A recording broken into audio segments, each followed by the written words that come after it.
So ito lahat ang rear camera features ng video ng Tecno-Pova 7 Ultra. So yung aspect ratio niya sa main camera ay ang 1080p 30fps, 1080p 60fps, 4K 30fps, and then 4K 60fps. So ito yung zoom niya, 0.6, 1, 3, 5, and then 10. Hanggang 10 lang yung zoom niya. Sa rear camera, meron siyang flash, off and always on lang yung options. Tapos sa settings, shutter sound, set volume buttons as notify about dirty lens. Tapos yung video quality niya ay pwede, yun yung ano niya, aspect ratio. Tapos yung video coding, H.264 for the better compatibility, tapos H.265 for higher efficiency.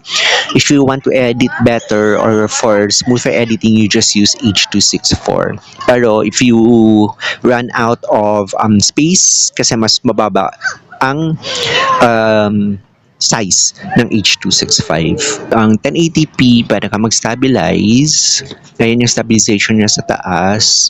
Tapos, sa 1080p, 60fps, pwede ka rin mag-stabilize.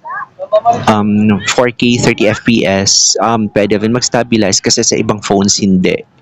Tapos 4K 60fps, pwede ka rin mag-stabilize. HDR, so pwede ka mag-HDR on and off, pero available lang siya sa 1080p 30fps.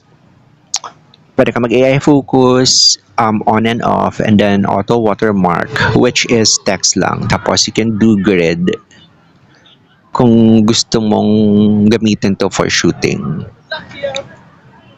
Ayan. Tapos, ito yung depth of field niya. You can choose the from bokeh and spot. Tapos, may choices ka na from 1 to F16.